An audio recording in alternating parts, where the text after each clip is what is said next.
येशू आपल्या शिष्यांना हिम्मत देत आहे. काय हिम्मत देत आहे? येशूनं आपल्या शिष्याला हिम्मत दिली. वर यरुशलेममध्ये जाताना शिष्य कसे होते शिष्य घाबरून गेले होते, कारण यरुशलेम मध्ये पुष्कळदा त्यांचा अपमान झाला होता. त्यांना गोटमार करासाठी लोक पाहत होते, त्याला काढून दिले, मंदिरात त्याला काढून देत होते, याला भूत लागलं असं म्हणत होते, हा आम्हाला फसवतो असं म्हणत होते, येशूला म्हणत होते. आणि मग त्याला गोटे घेऊन मारासाठी पुष्कळदा तयार झाले. मग शिष्य लोक काय करत होते? घाबरत होते. आणि तरी येशू त्यांना हिंमत देऊन काय म्हणत आहे? चला आपण वर जाऊ, यरुशलेमेत जाऊ, आणि तिथे काय होईल ते सांगत आहे. येशू काय म्हणताय?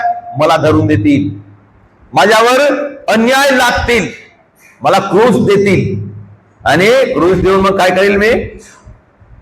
क्रूस दिल्यावर मरून जाईल. येशू मरून जाईल. तरी परंतु येशू काय म्हणत आहे? शेवटचं वचन फार महत्वाचं आहे आमच्यासाठी. काय म्हणत आहे?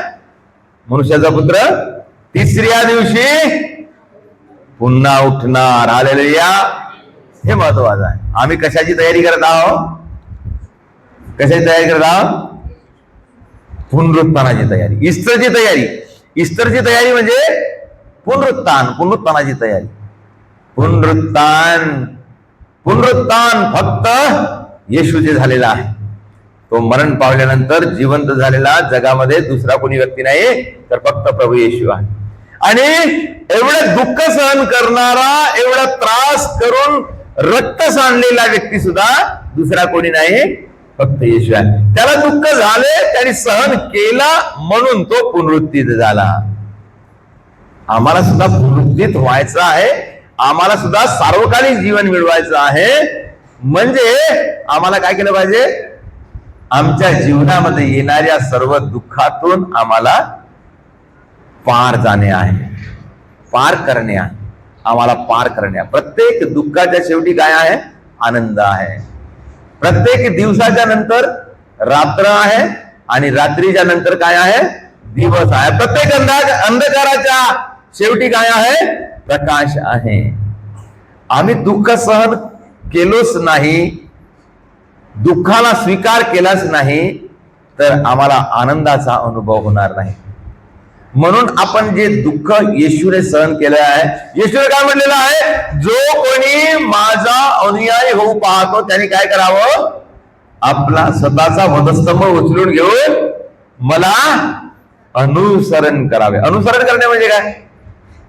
अनुसरणचा अर्थ असा आहे, जसं येशूने जीवन जगले तसं दुःख सहन करत, पावलो पावली, म्हणजे त्याच्या वचनाला स्वीकार करून त्याच्या वचनानुसार जीवन जगणे, अनुसरण करणे. येशूने काय केलं? प्रेम केलं. आपण सुद्धा प्रेम केलं. दुःख सहन केलं, आपण सुद्धा दुःख सहन करणे. त्यांनी क्षमा केलं, आपण सुद्धा क्षमा केली पाहिजे. त्यांनी दया केली, आपण सुद्धा दया केलं पाहिजे. त्यांनी इतरावर प्रेम केलं, सर्वावर प्रेम केलं, आपण सुद्धा प्रेम केलं पाहिजे. त्यांनी गरीबावर प्रेम केलं, पापी लोकांवर प्रेम केलं, आम्ही सुद्धा अशाच गरीब, दुःखी, कष्टी, बिमार लोकांवर आपण प्रेम करावं. येशूचा कोणी दुश्मन नव्हता. येशूचा कोणी, त्यांनी कोणालाही दुश्मन नाही म्हटलं. मारून टाकलेल्याला सुद्धा त्यांनी दुश्मन नाही म्हटलं. पित्या परमेश्वराकडे त्यांनी क्षमेसाठी याचना केली. पित्या परमेश्वरा, यांना क्षमा कर, कारण समजत नाही म्हणून केलं याने. म्हणजे त्याने दोष नाही लावला.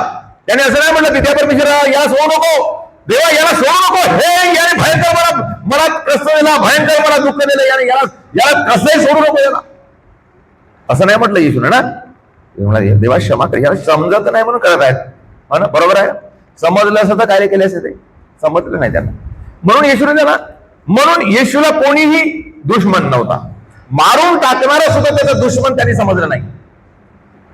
तसंच आमच्या जीवनामध्ये सुद्धा आम्हाला कोणी दुश्मन नसावं, कोणी दुश्मन नसावं. किती त्रास देत असेल तरी आमचा दुश्मन नसावा. हे येशूने आम्हाला शिकवण दिली. येशूने आम्हाला शिकवण दिली. मी लहान होतो तेव्हा आम्ही ख्रिस्ती नव्हतो.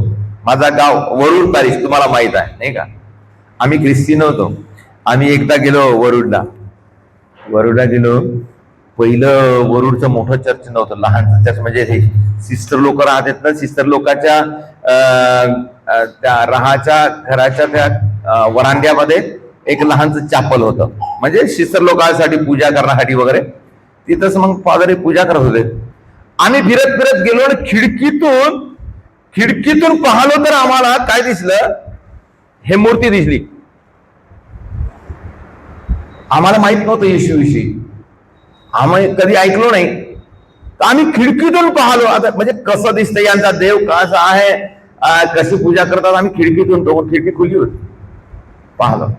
मला हे काय दिसलं, हे काय दिसलं, एक माणूस असं हात वरून करत, त्याला टांगले आहे, त्याचे खिडे ठोकले आहे, मस्त रक्त जात आहे, तो रडत आहे. अशा प्रकारे असं पाहिल्याबरोबर मला खूप भीती वाटली आणि एक नवलच वाटलं, एकदमच वेगळं वाटलं. असं कधी पाहिलं नाही, कधी विचार केला नाही, असं काय आहे हे काही समजलं नाही. परंतु असा माणूस दिसल्यानंतर, तुम्हाला सुद्धा कधी जाऊन जंगलामध्ये गेल्यानंतर तुम्ही एक फाशी लागून दिसलेला माणूस आला, कसं पाहिल्यानंतर कसं वाटतं तुम्हाला, घाबरून पळून या, नाही का, अरे बापरे तिथे एक माणूस मरून आहे, नाही का, फाशी लावून आहे, अशा जीप काढून आहे, अशा प्रकारे, नाही का. तर तशाच प्रकारे मला हे दिसल्याबरोबर बापरे मी घाबरून गेलो आणि घरी जाऊन, म्हणजे ज्याला भेटलो त्याला सांग, माहित आहे का तिथं नाही का एका माणसाला लटकवून ठेवले आहेत, तिथं नाही का, तिथं लटकवून इकडे खिळे मारून त्याचे मस्त रक्त वाहत आहे, एका माणसाला लटकवून ठेवलं आहे तिथं, असं म्हणून मी सांगत गेलो. तेव्हा जाणकार लोक होते, त्यांनी म्हटलं अरे हे काय माणसाला नाही मारून टाकले होय, तो त्यांचा देव होय, तो त्यांचा देव होय. कधी आम्ही विचार सुद्धा केला होतो का, हे येशूकडे येण्याच्या पूर्वी की एका देवाला अशा प्रकारे मारून टाकतील म्हणून काही विचार तरी केलो का आपण? नाही. आमच्या मनामध्ये पहिल्यापासून देव म्हणत कसा, शूरवीर लढाई करणारा, तलवार घेऊन लोकांवर हल्ला करून त्याला मारून टाकणारा म्हणजे विजयी, नाही का, विजयी देव. नाही, मारणारा देव होऊ शकत नाही, हत्या करणारा देव होऊ शकत नाही, जिंकणारा देव होऊ शकत नाही, लढाई करून जिंकणारा देव होऊ शकत नाही. देव ज्याच्यामध्ये सहनशीलता आहे, ज्याच्यामध्ये क्षमा करण्याची क्षमता आहे, ज्याला हे दुःख सहन करण्याची क्षमता आहे, तो देव. येशूने ते साबित करून दिलं, सिद्ध करून दिलं.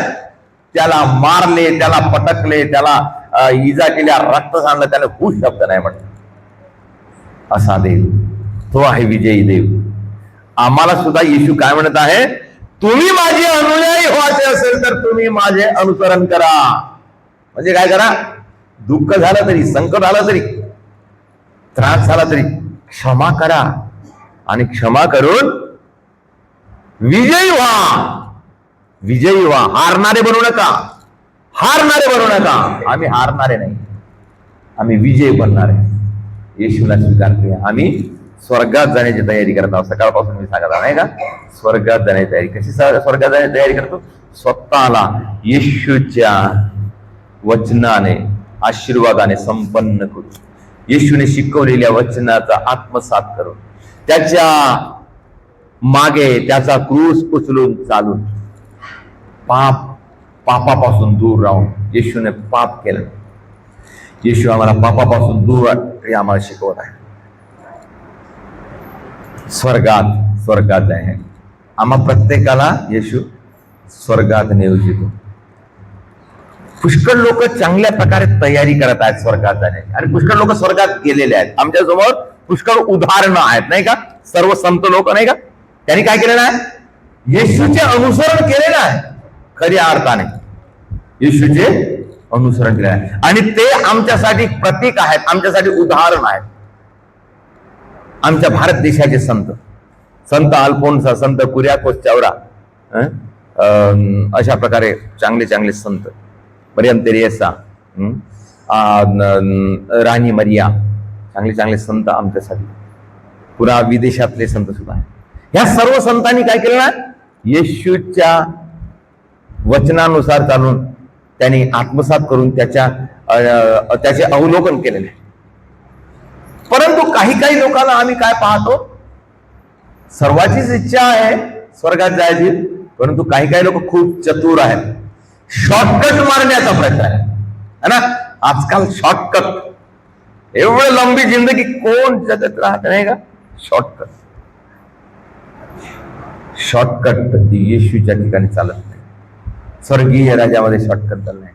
आम्हाला लंबा रस्ता सहन करून, देवा मला दुःख दे, मला सहन करण्याची शक्ती दे. संत अल्फोन्सा काय प्रार्थना करत होते, देवा त्याचे दुःख मला दे. अशा प्रकारे दुःख सहन करण्यासाठी देवाकडून दुःख मागवून घेतो. अशा प्रकारे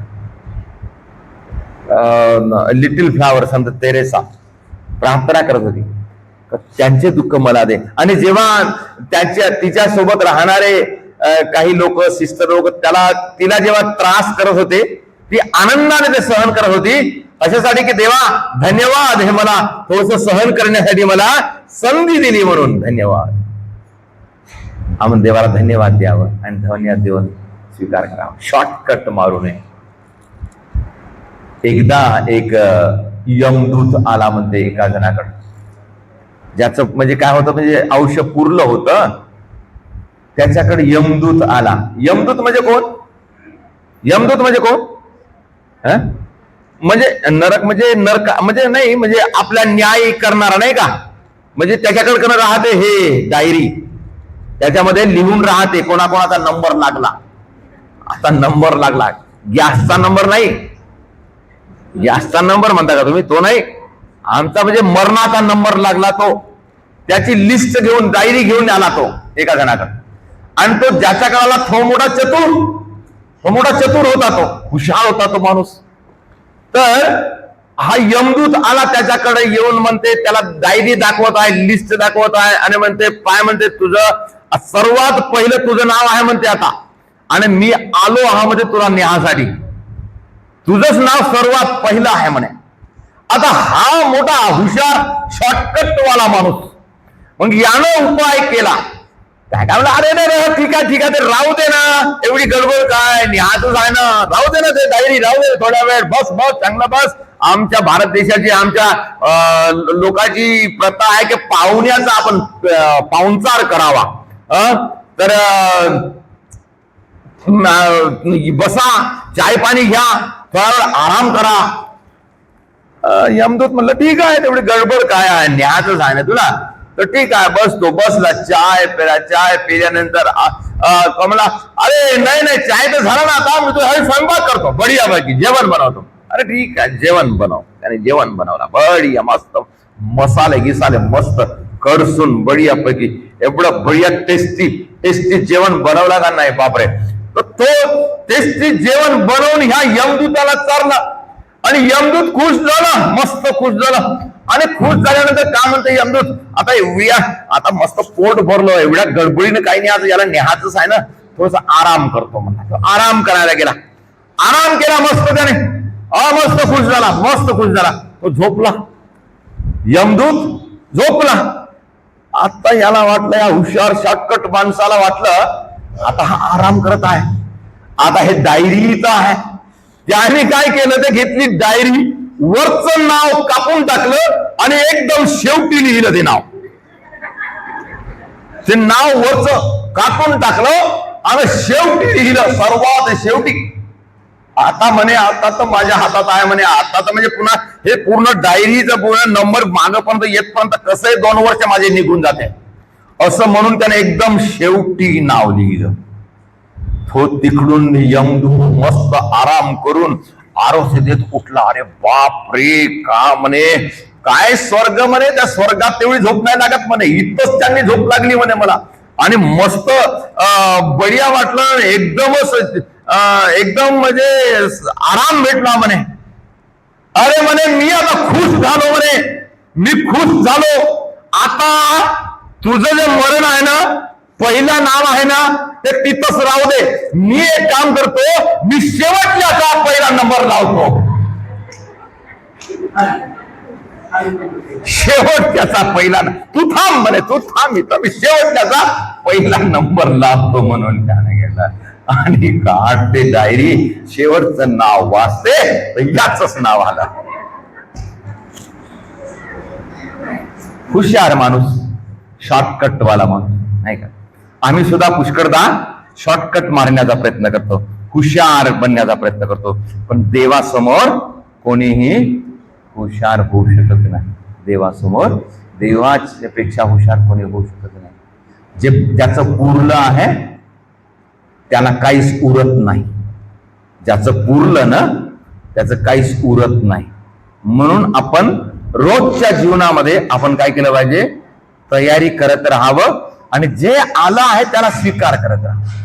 तेच आहे देवाची इच्छा, तेच आहे स्वर्गाची तयारी. म्हणून आम्ही पुष्कळ तयाऱ्या करतो, है ना? पुष्कळ तयारी करतो. कोणी कोणी परीक्षेची तयारी करते, कोणी कोणी शेती पिकवण्याची तयारी करते, कोणी कोणी त्योहार करायची तयारी करते, कोणी क्रिसमसची तयारी करते, नाही का? सर्व तयारी आहे. कोणी लग्नाची तयारी करते. ह्या तयारी सर्व करणेच पाहिजे, परंतु त्या तयारीच्या सोबत सोबत आपण ते मोठी तयारी जी स्वर्गात जायची तयारी आहे ते विसरू नये.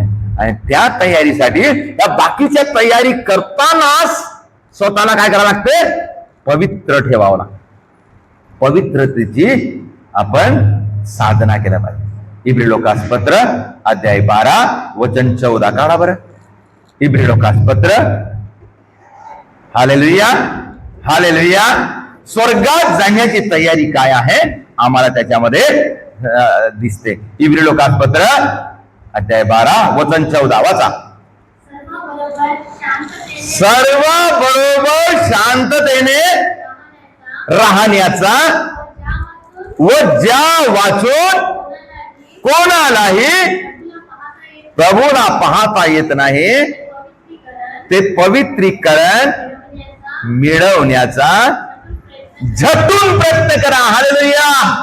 असंच प्रयत्न केल्याने नाही जमत, झटून प्रयत्न करायला लागते. काय? कोणत्या कोणत्या गोष्टीचा? 2 गोष्टीचा. सर्वांसोबत शांततेने राहण्याचा.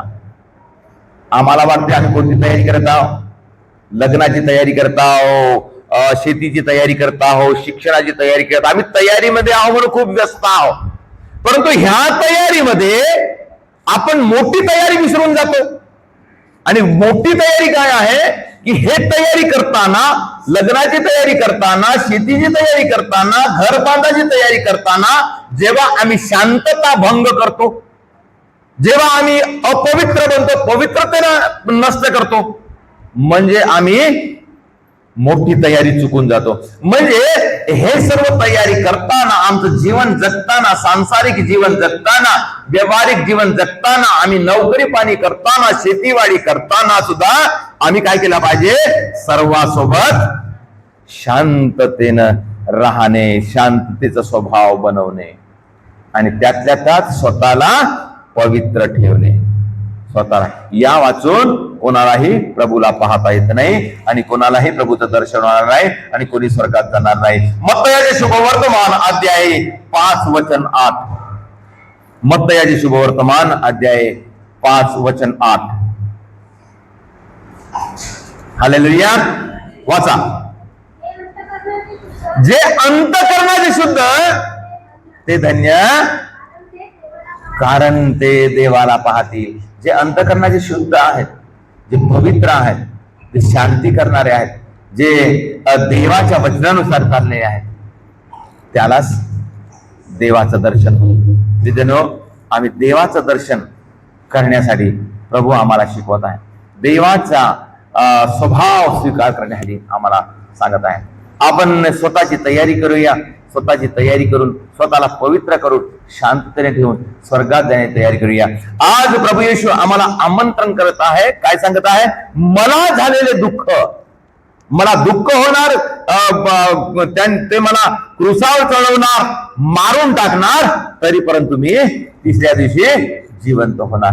आम्ही सुद्धा अशा प्रकारे विश्वास ठेवला पाहिजे की हे जे दुःख मला येते, जे मला संकट येते, जे मला सहन करावं लागत आहे, ते सर्व मला ते नष्ट करणार नाही. मला काय करणार?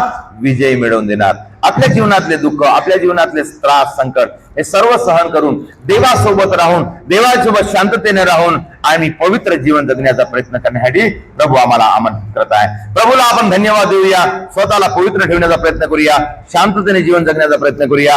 आणि हा उपवास काळ आम्हाला तेच शिकवते की स्वतःला पवित्र ठेवा, पापापासून दूर राहा, पश्चाताप करा, पाप स्वीकार करा, पवित्र व्हा आणि स्वर्गात जाण्याची तयारी करा. ख्रिस्तामध्ये उपस्थित प्रिय बंधू आणि भगिनींनो, आम्ही स्वतःची, आमच्या कुटुंबाची, आमच्या मुलाबाळाची आपण या काळामध्ये तयारी करूया.